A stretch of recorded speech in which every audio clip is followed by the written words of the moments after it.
శంకరులు అక్కడికి వెళ్ళేటప్పటికీ బదరీనారాయణుడి విగ్రహము బదరిలో లేదు. ఆ విగ్రహం నీళ్లల్లో పడిపోయింది. అప్పుడు లేదా అండి? ఊరి జనమంతా వచ్చారు. ఉమ్.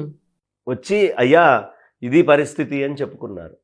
అప్పుడు శంకరాచార్యులు వారు కాసేపు ధ్యానంలో కూర్చొని విగ్రహము ఈ నీటి లోపల ఉంది అలకనంద నదిలో అని ఒక్క దూకు దూకారు. ఏది, నేను చెంబు వాళ్ళు ఇక్కడ పెడితే అక్కడికి వెళ్తోంది చెంబు. అలాంటి నీటిలోకి శంకరాచార్యుల వారు ఒక దూకు దూకి 14 ఏళ్ల కుర్రవాడు, అప్పటికి 14 సంవత్సరాలు దూకి ఆ విగ్రహాన్ని ఇట్లా బయటకు తెచ్చేశారు. తెస్తే విగ్రహం కొంచెం ఛిద్రమై ఉంది, ఓ దగ్గర కొంచెం పాడైపోయి ఉంది.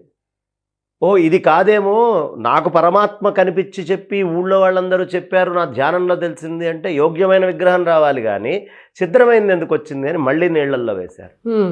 మళ్ళీ ఊరు జనం అందరూ చూస్తుండగా మళ్ళీ ఒక్క దూకు దూకారు. ఇప్పుడైనా సరే అమ్మా, మీరు ఏదైనా వస్తువు ఇట్లా వెయ్యండి, ఇక్కడ వేసి మీరు కళ్ళు తెరిచి చూసే లోపలికి అక్కడెక్కడికో వెళ్ళిపోయి ఉంటుంది. అంత వేగం, అంత ప్రవాహం. అలాంటి ప్రవాహంలో శంకరాచార్యుల వారు ఒక దూకు దూకి దాన్ని తీసుకొని బయటకు వచ్చారు. రెండోసారి కూడా మళ్ళీ అదే విగ్రహం వచ్చింది. అయ్యో ఇది కాదేమో, ఇక ఆఖరి ప్రయత్నం చేద్దామని మళ్ళీ వేసేశారు విగ్రహాన్ని అదే నీళ్లల్లో వేసి ఒకటే ఒక్క దూకు దూకితే మళ్ళీ ఆ మూర్తే బయటకు వచ్చింది. ఇప్పుడు చెప్పమ్మా, సామాన్యమైనటువంటి మానవ మాత్రుడు ఎవరైనా ఇప్పటికైనా ఈ రోజుకైనా గజీతగాళ్ల మీద గజీతగాళ్ళని మీరు పంపించండి, అందులో కొట్టలేరు. ఒకవేళ కొట్టినా ఇక్కడ దూకితే ఇంకెక్కడో తేలాలి కానీ మళ్ళీ ఇదే ఒడ్డు మీదకి రావడం దుర్లభం. ఆ ప్రవాహ వేగం అలాంటిది, అంత వేగంగా ఉంటుంది.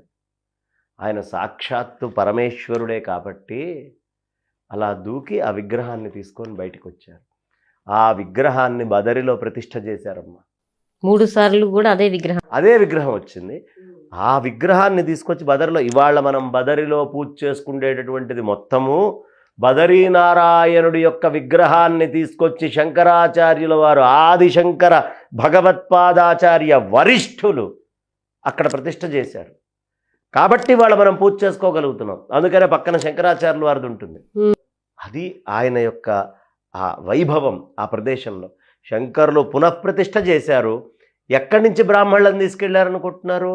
ఉత్తరాది బ్రాహ్మణులను పెట్టలేదు అక్కడ, కర్ణాటక నుంచి తీసుకొని వెళ్ళి కర్ణాటక బ్రాహ్మణులని అక్కడ పూజకి పెట్టారు.